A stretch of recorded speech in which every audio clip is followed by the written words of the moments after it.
Design Arum et je fais cette vidéo pour vous expliquer un peu les principes de base de la programmation réseau dans les systèmes distribués. Alors, ceci met en évidence la multiprogrammation et le multitâche, les processus et les trades et le multithreading. Alors, sans plus tarder, nous allons définir la programmation réseau. La programmation réseau euh, La programmation réseau constitue un ensemble de techniques permettant de développer des applications basées sur le réseau. Cependant, deux concepts de base, à savoir le paradigme multiprogrammation et multitâche, seront vus tout au long de notre chapitre. Alors, c'est quoi la multiprogrammation? La multiprogrammation, en fait, c'est apparu comme un paradigme d'allocation de processeurs où plusieurs programmes d'utilisateurs s'exécutent sur un même ordinateur en même temps. Par contre, le multitâche, quant à lui, c'est une illusion de la concurrence. Elle permet d'allouer séquentiellement des morceaux du temps processeur à chacune des applications en cours d'exécution. Alors, nous allons nous poser cette question. Pourquoi les paradigmes multiprogrammation et multitâche? Ces paradigmes sont apparus lorsque l'homme a besoin de plusieurs unités de traitement pour pouvoir exécuter des programmes un peu costauds. Parce que dans les années 45, les premiers ordinateurs entièrement programmables sont conçus uniquement pour exécuter un seul programme dans un ordinateur. Alors, sans plus tarder, nous allons définir ce que c'est qu'un processus. On dit qu'un processus est une séquence de programmes en cours d'exécution. Il peut se trouver dans plusieurs états différents. Alors voici donc les différents états dans lesquels un processus peut se retrouver lors de son exécution dans le processeur. Alors un processus qui est à l'état prêt, c'est-à-dire qu'il s'aligne sur la file d'attente, passe à l'exécution. Au cours de son exécution, il peut demander les entrées-sorties pour accéder à quelques données en mémoire. Alors, automatiquement, le processeur le préempte, c'est-à-dire il le bloque, il l'envoie automatiquement à l'état bloqué. Donc, ce processus passe directement à l'état bloqué. Mais comme il prend le statut d'un processus bloqué, il ne peut pas revenir directement dans le processeur pour s'exécuter une fois avoir déjà l'accès à la donnée. Alors il revient maintenant à l'état prêt, il s'aligne sur la file d'attente des processus prêts avant de revenir dans le processeur et s'exécuter, exécuter son temps restant et terminer son exécution. Donc c'est en grosso modo les différents états de base d'un processus lors de son exécution dans le processeur.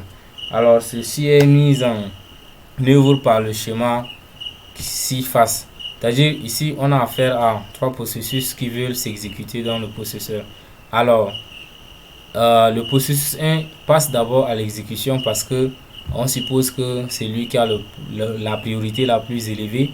Donc il accède à la ressource qui est ici le processeur. Il s'exécute pendant une durée et laisse la main au processus autant pour moi, au processus 2. Après l'exécution du processus 2, vient maintenant le tour du processus 3.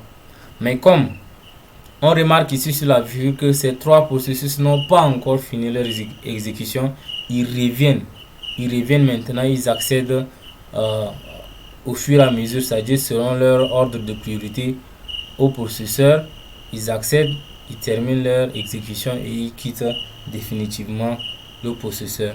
Donc c'est en grosso modo comment on peut simuler maintenant l'exécution des processus dans un processeur, surtout dans les systèmes distribués. Alors on peut dire ici que dans les systèmes distribués, on a affaire à plusieurs unités de traitement appelées cœurs.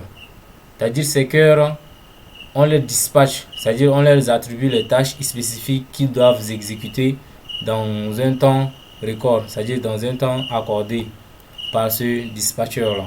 Donc c'est le dispatcher qui se charge maintenant de délimiter le temps de début et le temps de fin de chaque processus. Et de l'autre côté, c'est le scheduler qui permet, c'est-à-dire le scheduler ici, c'est l'ordonnanceur, c'est lui qui permet d'ordonnancer les tâches selon leur priorité. Donc il se charge d'allier maintenant les processus sur la file d'attente et le dispatcher revient à son tour pour délimiter le début et la fin de l'exécution de chaque tâche qui est appelée autrement ici les processus.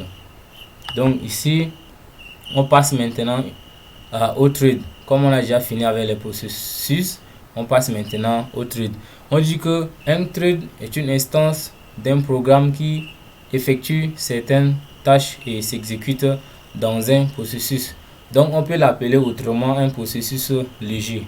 Maintenant, on prend un processus et on veut maintenant repartir les tâches, c'est-à-dire dispatcher les tâches pour les différentes unités de calcul que nous composons, que notre architecture compose. On est obligé de sectionner maintenant ce processus en des morceaux minimes de code qu'on appelle ici les threads. Donc les threads sont en général appelés les processus logiques parce que ce sont les processus qu'on sectionne pour pouvoir créer les threads. Donc c'est en grosso modo comment les threads, sont créés dans le processeur. Et ils s'exécutent de la même façon que les processus parce que eux ici dans le processus, ces threads se partagent beaucoup de ressources. Ils se partagent la mémoire, ils se partagent les données, les descripteurs de ressources, mais chaque thread utilise maintenant sa propre pile pour pouvoir comptabiliser son temps d'exécution. Donc nous passons maintenant aux différents types de threads qui existent. D'abord, nous avons les threads utilisateurs. Ces types de threads ne sont pas liés au système d'exploitation, c'est-à-dire qu'ils sont gérés à l'intérieur d'un processus par des bibliothèques logicielles. C'est-à-dire que c'est les bibliothèques logicielles qui se chargent maintenant de les créer, de créer ces processus, de les ordonnancer et de les détruire. Nous avons également les threads kernel, autrement appelés les threads noyaux. Eux au moins sont gérés par le système d'exploitation. Ça veut dire que quoi? Le système d'exploitation se charge de créer ces threads, les ordonnancer et les détruire. Maintenant, nous allons aborder un peu le paradigme multithreading.